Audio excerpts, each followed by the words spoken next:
नमस्कार दोस्तों। जब भी हम होलसेल के बिज़नेस के बारे में सोचते हैं तो कुछ सवाल हमारे दिमाग में साथ के साथ आ जाते हैं। जैसे होलसेल का बिज़नेस कैसे होता है, कौन सा प्रोडक्ट हमें सिलेक्ट करना चाहिए, कौन सा प्रोडक्ट ज़्यादा प्रॉफिट देता है, लेबर कितनी लगेगी, मार्केटिंग कैसे करेंगे, जीएसटी नंबर शुरू में लेना चाहिए या काम करने के बाद में, दुकानदारों से कैसे बात करनी चाहिए। तो इस वीडियो में हम इन्हीं सवालों के जो जवाब है उनका स्टेप बाय स्टेप विश्लेषण करेंगे। सबसे पहले आप अपने हाथ में एक कॉपी और पेन ज़रूर रखें, ये आपके बिज़नेस में हमेशा मदद करेगा। सबसे पहले देखते हैं पहला क्वेश्चन, होलसेल का बिज़नेस कैसे होता है। सबसे पहले समझे कि होलसेलर क्या होता है। जो डिस्ट्रीब्यूटर या मैन्युफैक्चरर से माल लेके रिटेलर को पास कर देता है और रिटेलर से कहाँ चला जाता है, एंड कंज्यूमर के पास।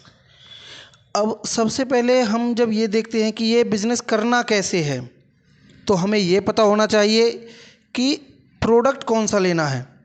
अब प्रोडक्ट कौन सा होगा ये हमें कैसा पता चलेगा, ये पता चलेगा मार्केट से। इसके लिए हमें जाना पड़ेगा मार्केट के अंदर, वहाँ हमें दुकानदारों से बात करनी है। अपने रिलेशन से भी हम हेल्प ले सकते हैं।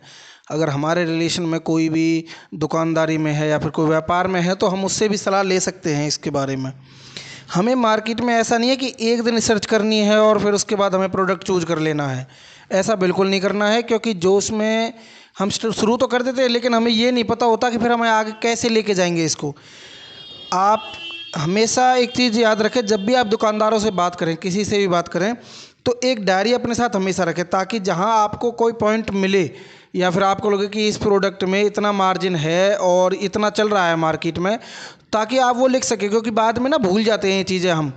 ये सारी चीज़ें हमारे ध्यान में तब रहेंगी जब हमारे साथ एक डायरी रहेगी। एक छोटी डायरी होती है, वो 10 रुपये में आ जाती है, वो अपने गोज में आप रख सकते हैं। दूसरा, हम दुकानदारों से पूछेंगे क्या, हमें पूछना उनसे, मान के चलो कि हम तेल का व्यापार करना चाहते हैं, ठीक है। तो हम किसी छोटे रिटेलर के पास गए, छोटे रिटेलर से हमने पूछा कि भाई साहब तेल क्या रेट आ रहा है आपके पास। तो वो आपको कुछ भी बताएगा कि ये रेट आ रहा है। जैसे आप उससे बात करते तो आप पूछोगे कौन किसके पास से आ रहा है आपके पास माल, तो वहीं एक मार्केट में एक होलसेलर होगा जिसका वो नाम बताएगा। आपको उस दुकानदार के पास जाना है और रेफरेंस देना है उसी दुकानदार के कि वहाँ से आया हूँ, उन भाई साहब ने हमें भेजा है। तो वो आपसे बात करेंगे, वो आपको बताएंगे। लेकिन जब आप उनसे ये पूछोगे कि आपका माल कहाँ से आता है, तो वो आपको शायद नहीं बताएंगे। ऐसे कोई भी नहीं बताता है, हम भी नहीं बताते हैं। तो अब आपको क्या करना है, लेकिन आपको प्रोडक्ट सस्ते दामों पे चाहिए। अब आपको क्या करना है, नज़दीक जैसे एनसीआर का इलाका है तो आपको दिल्ली जाना है। दिल्ली में ऐसा नहीं है कि आप सुबह गए और शाम को वापस आ गए, ऐसा कुछ नहीं पता लगेगा। आपको 3-4 दिन वहाँ रुकना है। आपको जैसे मार्केट देखनी है, आप किसी से पूछताछ करोगे कि भाई इस चीज़ की मार्केट कहाँ पे है, तो वो आपको बताएंगे कि भाई इस चीज़, क्योंकि वहाँ इलेक्ट्रॉनिक्स की मार्केट अलग है, तेल वगैरह, तेल घी रिफाइंड की मार्केट, सदानंद मार्केट भी है। तो अलग अलग मार्केट है, चूड़ी बाज़ार अलग है। तो आपको जब वहाँ पता लग जाएगा तो आपको वहाँ रुकना है, आपको वहाँ होलसेलर्स के पास जाना है। आप जब वहाँ होलसेलर्स के पास जाएंगे तो आपको पता लगेगा। आपने ना क्वांटिटी थोड़ी ज़्यादा बता के चलना, कम क्वांटिटी नहीं बतानी है। लेना ना लेना तो पीछे की बात है, लेकिन आपको रेट का अंदाज़ा तब लग जाएगा कि मार्केट से क्या रेट पड़ सकता है। हमें अभी वहाँ से माल नहीं खरीदना है, हमें ऐसा नहीं है कि ऑर्डर ही लगा के आना है। गलती क्या करते हैं कि हम सस्ते के ऊपर हम बाहर से माल ले लेते स्टार्टिंग में, जबकि ऐसा नहीं होता है। हमें क्या करना है कि हमें वहाँ मार्केट में जाना है, 2-3 दिन रुकना है, हमें वहाँ से कॉन्टैक्ट नंबर ले लेने हैं और रेटों का पता लग जाना है कि भाई इतने रेट पे ये माल यहाँ से मिल सकता है। अब हमें क्या करना है, वापसी अपने शहर में आना है और वहाँ से जो लोकल होलसेलर था, जो काफ़ी ज़्यादा क्वांटिटी में माल मंगाता है, उससे कांटेक्ट करना है। अब हमें शुरुआत कैसे करनी है, हमें कुछ क्वांटिटी में, जितनी क्वांटिटी में हम उठा सकते हैं, यानी कि कम, ज़्यादा भी नहीं लेकिन कम एक क्वांटिटी में, हमें उस होलसेलर से, जो सबसे बड़ा होलसेलर है शहर का, उससे माल उठाना है। और फिर आपको अपनी टेक्निक, अपनी मार्केटिंग के हिसाब से वो माल शहर में बेचना है कि भाई आप किस तरह से बेचोगे।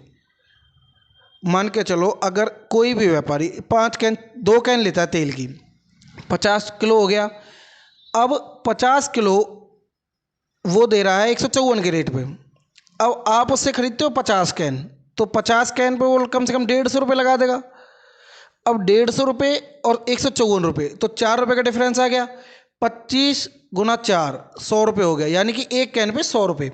अब आपको 150 में लेके वो 154 में वो बेच रहा है, तो आप 154 में बेच सकते हो क्योंकि वो भी बेच रहा है।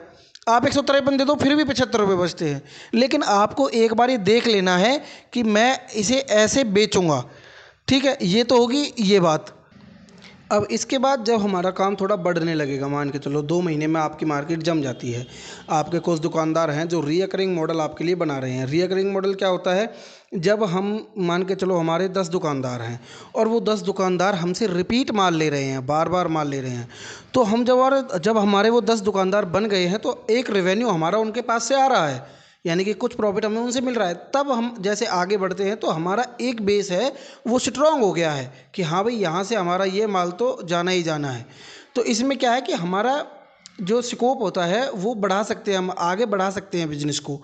अब इसमें क्या होगा, हमें 2 चीज़ें ध्यान रखनी है। एक तो हमें ध्यान से काम करना है। ऐसा नहीं है कि जैसे आपने प्रोडक्ट लिया, अब आपने देखा कि भाई हम जैसे किसी शहर में हो आप और गांव की मार्केट करोगे, तो गांव हो सकता है 10 किलोमीटर भी है, 15 किलोमीटर भी है। तो ऐसा नहीं है कि आप सीधे 10 किलोमीटर चले गए, 15 किलोमीटर चले गए। जो आपके सबसे नज़दीक की मार्केट हो आपको वो कवर करनी है। इससे होता क्या है, आपका ट्रांसपोर्ट का खर्चा बच जाता है। जब आप वहाँ एक कस्टमर बेस बना लो तब आगे बढ़ो। अगर बचा के चलोगे, डिस्काउंट से प्रॉफिट नहीं बनता है। डिस्काउंट अगर दोगे आप, अगर ये सोचोगे कि स्टार्टिंग में हम उसी रेट पे दे देते हैं जिस पे लिया है, बाद में हम पैसे बना लेंगे, ऐसा नहीं होता है। ये बात मेरी आप याद रखना। इसके बाद अगर हम देखें तो आपकी जैसे जैसे क्वांटिटी बढ़ती रहेगी तो आपके पास वो कॉन्टैक्ट नंबर हैं जो आप दिल्ली से लेके आए थे। आप बीच में भी उनसे कांटेक्ट कर सकते हो रेट वगैरह पूछने के लिए, तो उन्हें कोई परेशानी नहीं होती रेट वगैरह बताने में। आप उनसे फिर कांटेक्ट करना कि भाई क्या रेट पड़ेगा, फिर आप क्वांटिटी डिसाइड करना। एक ऐसी क्वांटिटी कि आप होलसेलर जो अभी आप जिससे ले रहे हो उससे भी आपका वो बना रहे और वहाँ से भी आप ले लो। ध्यान रखना, होलसेलर तुरंत के साथ नहीं छोड़ना है बिल्कुल। हमें पहले वहाँ से भी माल लेना है, थोड़ा थोड़ा यहाँ से भी लेते रहना है, ताकि हम एक कंज्यूमर रिलेशनशिप बना के रख सकें। प्रोडक्ट सेलेक्ट करते समय हमें ये इस बात का भी पूरा ध्यान रखना है कि इसकी एक्सपायरी कितने दिन में आती है, यानी कि कितने दिन में ख़राब हो जाता है। तो इसकी क्योंकि ऐसे ये चीज़ है ना, कई बार मार्केट में ऐसा हो जाता है कि हम माल देते भी हैं और वो वापसी भी आ जाता है। अब होलसेल का जो बिज़नेस होता है ये भी 2 तरह का होता है। एक तो होता है लूज में, कि आप जैसे किशमिश, बादाम या फिर मिर्च मसाले जो भी है आप लूज लेके आते हो और लूज बेच देते हो, ये तो हो गया लूज का काम। एक होता है ब्रांडिंग का काम, जिसमें आप किसी की डिस्ट्रीब्यूटरशिप ले लेते हो। अब डिस्ट्रीब्यूटरशिप में क्या होता है कि कंपनी सिर्फ आपको माल देती है उस जगह के लिए और किसी को नहीं देती। उसमें आप कंपनी के साथ जब डील करोगे तो उसमें आपको ये पता होना चाहिए कि भाई हमारा अगर माल नहीं बिकता है तो आप कंपनी कितने दिन में वापसी उठा लेगी, पेमेंट टर्म्स क्या होगी, इसकी चर्चा हम अलग वीडियो में करेंगे। और प्रोडक्ट को सिलेक्ट करते समय हमें इस बात का भी ध्यान रखना है कि हमारे जो मार्केट है जिसमें हम काम करना चाहते हैं उसकी खपत कैसी है। यानी कि जैसे मान के चलो लेबर क्लास ज़्यादा है या फिर पढ़े लिखे लोग ज़्यादा हैं, तो आपको उसी हिसाब से प्रोडक्ट डिसाइड करना है अपना। मान के चलो हम मैक्रोनी पास्ता की बात करते हैं, तो मैक्रोनी पास्ता जो देहाती इलाके हैं इनमें लूज पैकेट ज़्यादा चलते हैं 5-5 किलो वाले। लेकिन जो शहर के इलाके हैं, जैसे मान के चलो हम फरीदाबाद की बात करें, गुड़गांव की बात करें, तो वहाँ 1-1 किलो के लूज पैकेट चलते हैं। यहाँ तो 5 किलो में आप, क्योंकि यहाँ 40 रुपये किलो, 50 रुपये किलो के हिसाब से मैक्रोनी लोग लेके चले जाते हैं, तो वो तो लूज में हो गया। लेकिन जो शहर में है, जो गुड़गांव में, फरीदाबाद में है, वो पैकेट लेते हैं, 1 किलो का पैकेट खरीदना ज़्यादा पसंद करते हैं, 60 रुपये का वो। तो ये बात भी आपको ध्यान में रखनी है। इसके बाद हम देखते हैं कि लेबर कितनी लगेगी। लेबर में क्या होता है, जैसे हमारा ट्रांसपोर्ट हो गया, अब ट्रांसपोर्ट पे मान के चलो कि हमारी जो डिलीवरी होगी उस पर हमें लड़का भी चाहिए और फिर उसके साथ एक सहयोगी भी होता है जो गाड़ी के साथ जाता है। हमें देखना क्या है, अपना बजट देखना है सबसे पहले। हमें स्टार्टिंग में ये चीज़ें नहीं करनी है, हमें अपनी गाड़ी नहीं लेनी है स्टार्टिंग में, हमें किराए पे ही गाड़ी करनी है और जो किराया है वो मार्केट से ही आएगा अपने आप। अब होगा क्या, जैसे आपने बातचीत करी मार्केट की, मान के चलो कि भाई आपकी जो गाड़ी है वो 100 रुपये लेती है और फिर लेबर भी लगती है, तो जो लेबर लग रही है मान के चलो 400 रुपये दिन के लेता है लड़का।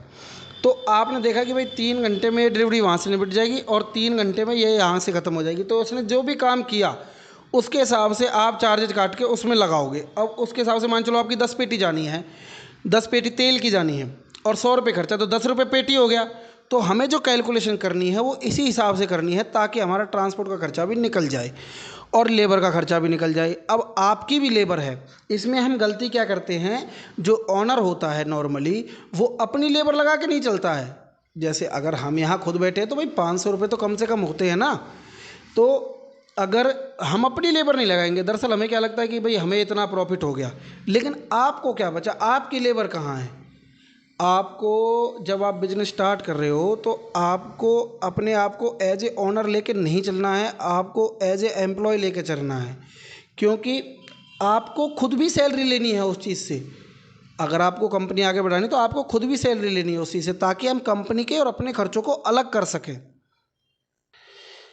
मार्केटिंग कैसे करें, मार्केटिंग बेस बनाने के लिए आपको सबसे पहले क्वालिटी देनी होगी, क्वालिटी और रेट। क्वालिटी ज़्यादा ज़रूरी है, रेटों को फिर भी आदमी एक बार भूल जाता है लेकिन क्वालिटी नहीं भूलता।